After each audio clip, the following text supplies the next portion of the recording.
So far, based on what we've seen in the pattern of day 1 and day 2, most Fredrins do go into the jungle just so that you can have your presence and at the very least be the shield for the rest of your team. But I think Echo, the fact that they're banning out the Lapu Lapu, they want to protect their backline as much as they can to ensure that nobody really gets in too deep on this carry.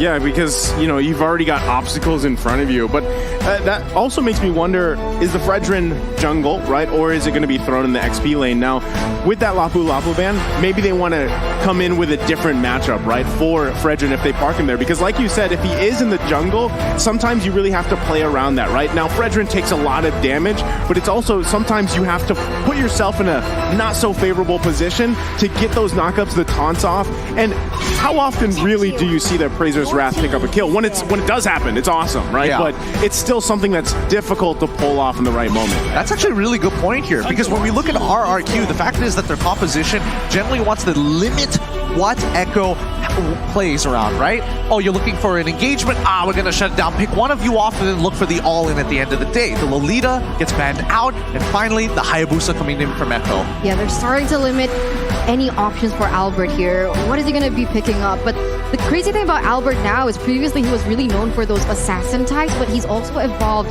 in case he wants to onto those tank or even fighters in the jungler. So with this much CC from the Eve, do you think he could pick up someone like the Martis? Honestly, I think it would be really, really disrespectful if he locks in Lancelot and plays Call TZ skin and wins this game. Oh, I'd like that. Think about that for a moment. That would be ridiculous if he pulls that off. A bit upsetting, of course, but the Yuzong going to be locked in. So I think that gives us our answer where the Fredrin's going, right? Fredrin jungle.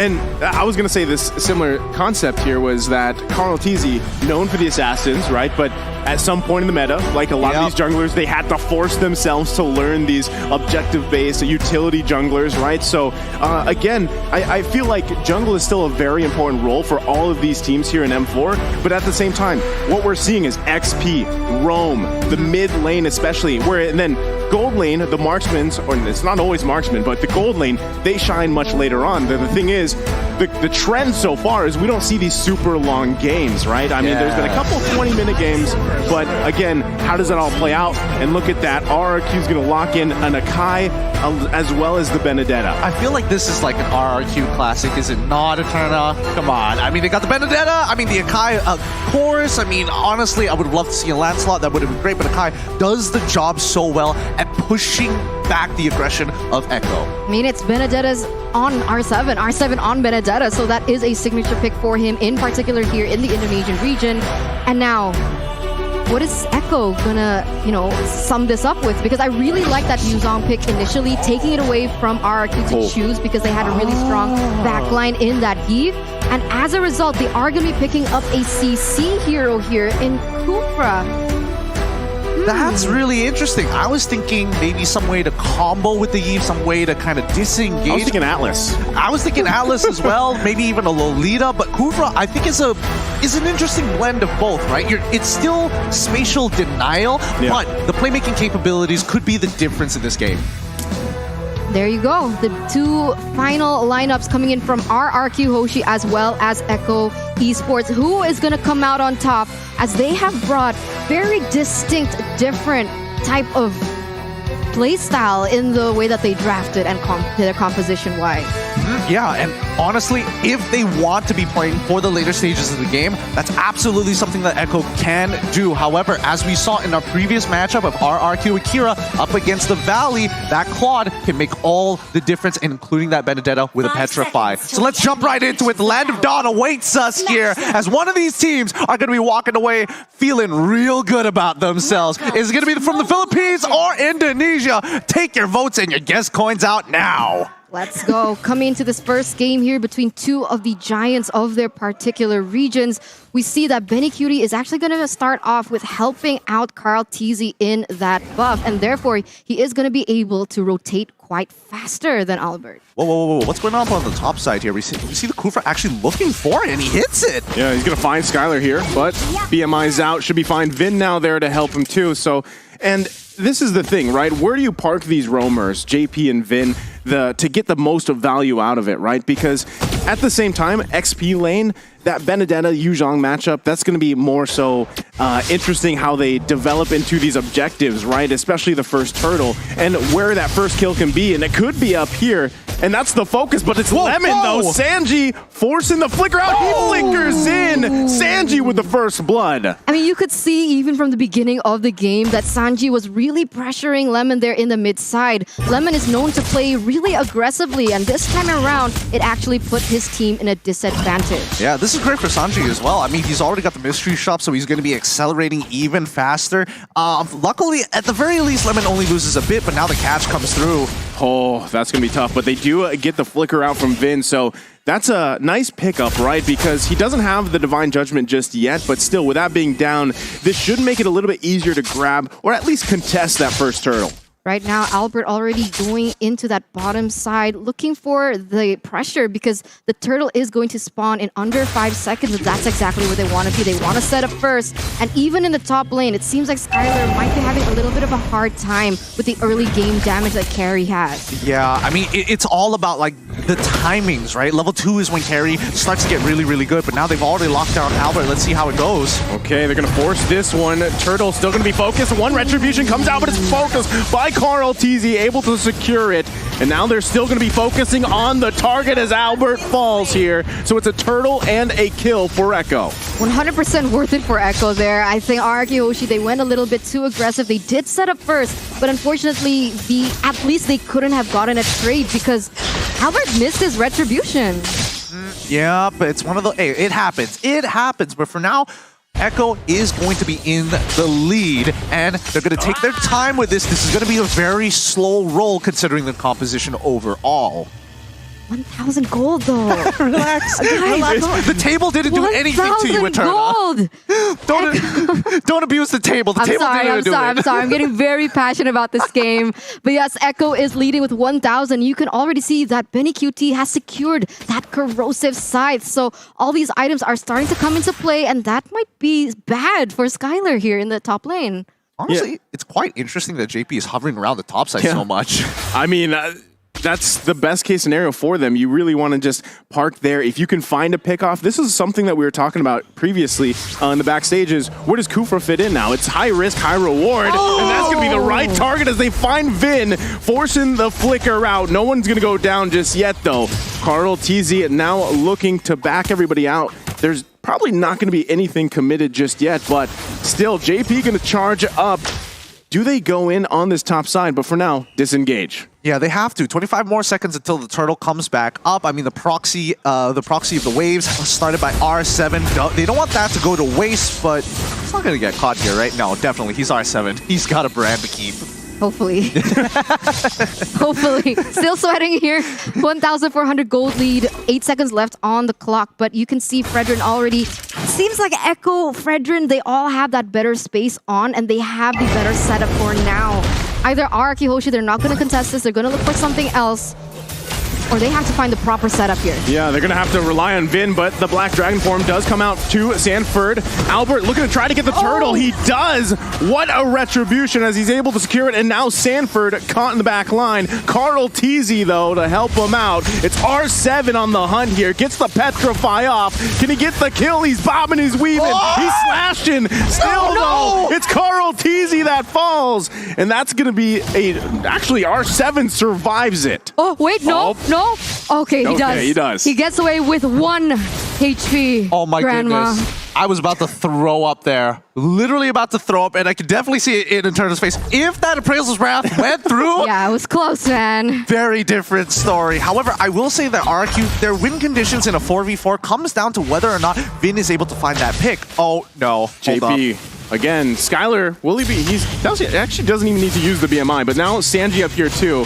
Vin gonna have to back off, does not have the Divine Judgment. Lemon, though, gonna take the real world manipulation back and now forces them to disengage. It's a cat and mouse game here in the top side. Does not end. It really does not end. Both sides not trying to not give each other that space, and I think RRQ need to unlock Skylar from this gold lane. These are strong 5v5, but 4v4, it's really, really awkward when you don't have that damage and you're depending on R7 and Lemon, who are, especially with the heroes that they're using, aren't known to 100-0 people this early on in the game. You gotta say though, like Skylar, as much as focus has been put on him from Echo, he's doing a great job. He hasn't died, right? And he does have that Purify able to help him out here, but still, so far, with as much attention as being put up there, this is best case scenario for Skylar. He's still able to farm up, do at least decently well in that lane, and then hopefully transitions later on. Again, Vin really hasn't had the opportunity either to find the Divine Judgment he's looking for. So this could be it. Conceal Play gonna come out, Flicker comes in, they find Carl TZ, that's gonna be a kill under the turret, looking for another, but JP gonna charge up and not commit. The turtle has spawned though,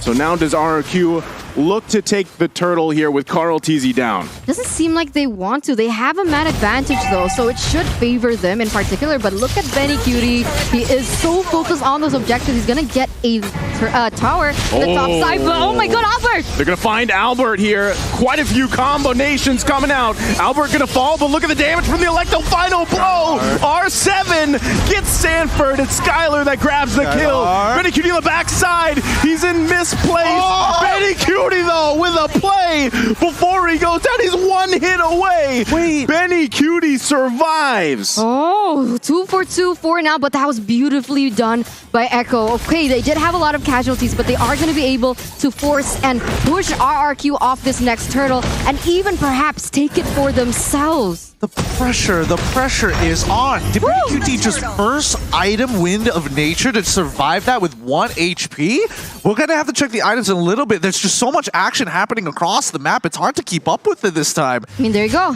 Items. Oh my goodness. Wait, having a look. He has it. Yeah, he has it. Second item already gone, yeah. but he had the corrosive side, which is actually really important here, because if he did not have that corrosive side, Skylar would have easily just walked away from the fight.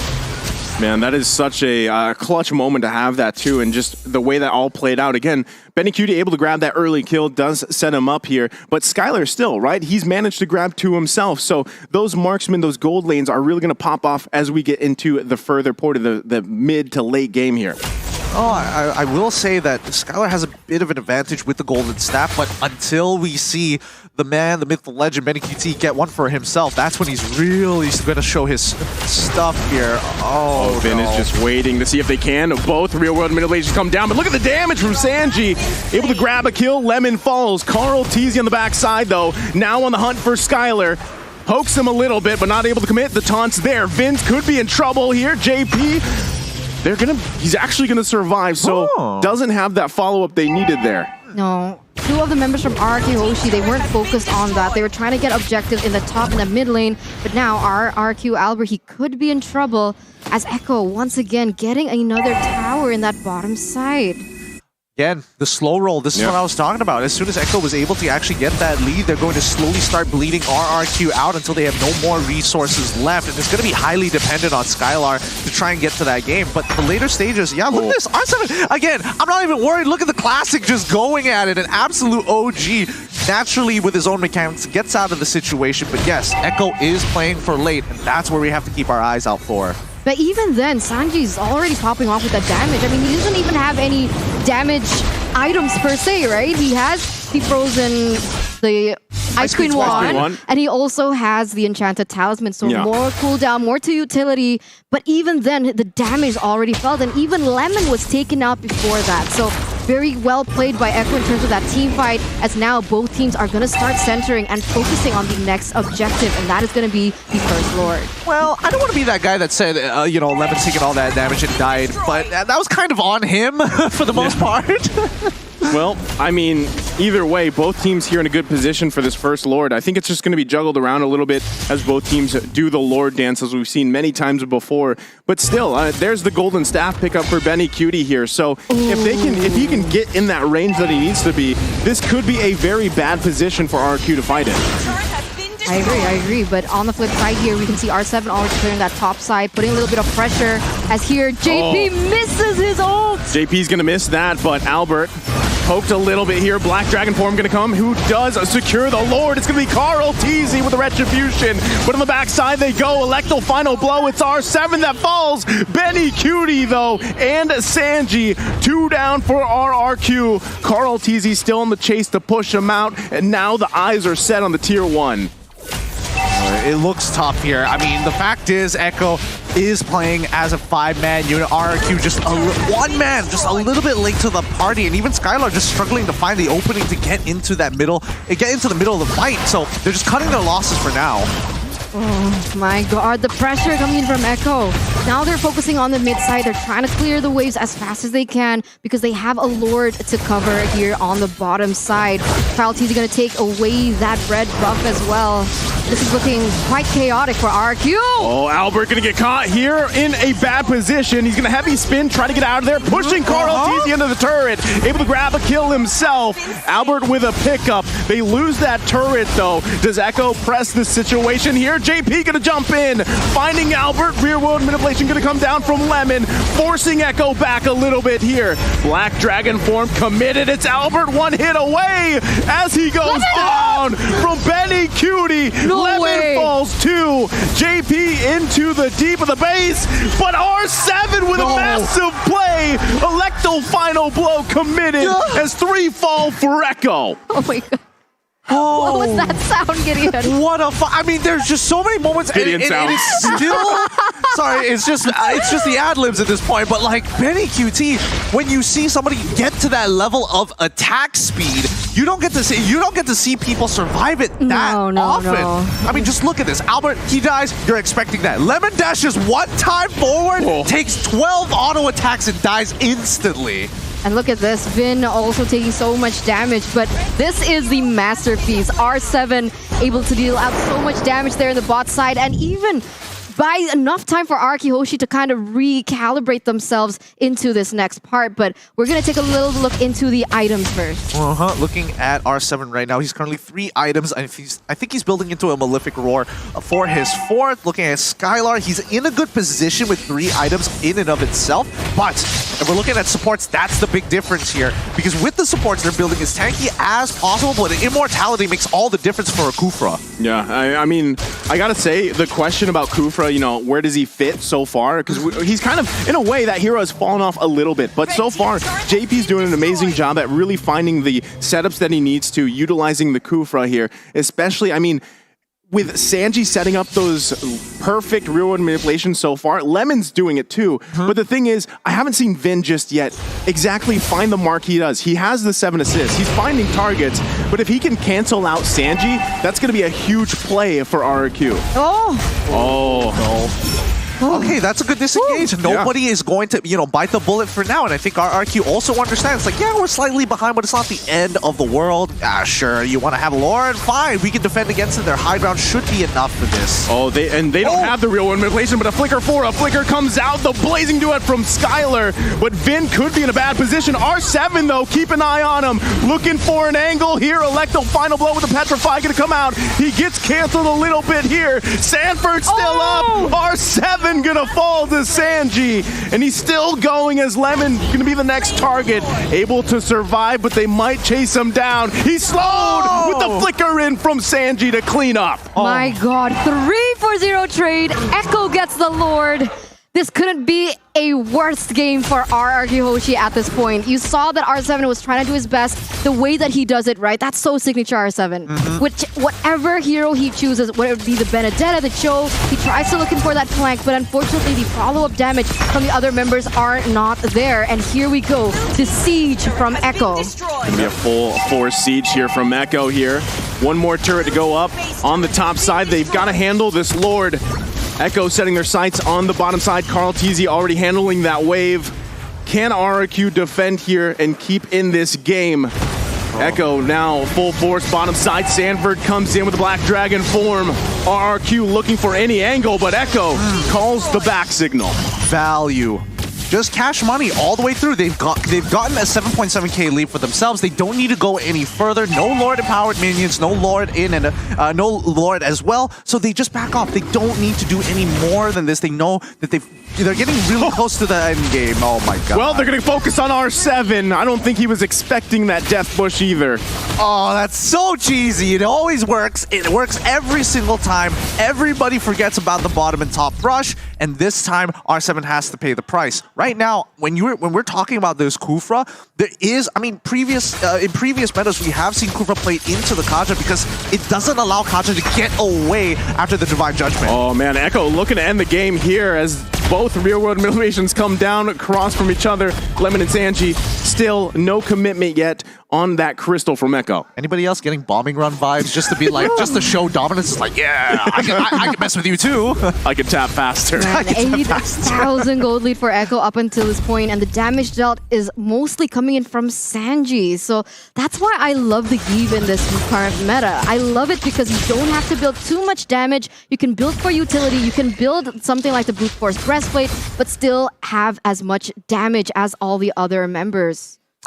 Well, I mean, it depends on the person. I'm more of a Farsa kind of guy. Oh, Yeah, okay. I like both, but you know, Gord number one. But going back to it, did you see the discrepancy on the damage dealt, right? You typically, when you see that Valentina picked up against a Eve, you kind of expect them to be in the same ballpark, but it was a huge difference. And that's just the fact that Lemon hasn't been able to get in range to even take that ultimate or use it the way he wants to. And that is also a big part because of the fact that they have Sanford, right? Yeah. That was a problem. They picked up Sanford, so even if the Valentina wanted to take the real-world manipulation, it could be a little bit more difficult because of the damage input that he's taking from Sanford himself. And on that note as well, that's the thing about Lemon, dude. That's what caught me a little bit surprised because Lemon's great when he gets it. He's like a double-edged sword for RRQ. When he plays great, he plays great. But if not, look at his KDA. Look. 0.55. Everybody has their day, right? Knowing Lemon and seeing his career over many, many seasons and many, many M series. Oh god. Oh man, R7 gonna just be deleted once again. Death Bush, but this time in the mid lane, Sanford forcing everybody back. The Black Dragon form, and just like that, Echo grabs himself another Lord. Oh, that's so brutal. This Kufra is just getting so much more value than I was expecting. I feel like now is the time to respect the Kufra. Prior to this, they should have absolutely disrespected JP. Like, what was he really going to do? And the fact that they did have R7 on Benedetta, maybe they could have made some play towards the mid lane like Takashi did against the Valley. So that's what I'm hoping to see. But right now, Echo, they've got all the marbles in their court, and they're just going to slowly lob them down one by one until this crystal breaks. Look at JP charging up once again. Not going to commit to that, though. Lord here in the middle lane of the base of RRQ. They're going to set it up. Lemon with the real-world manipulation. JP going to go in, finds a couple of targets, but has to get out of dodge as well. It's Albert taking the brunt of the damage. It's R7 that falls again, though.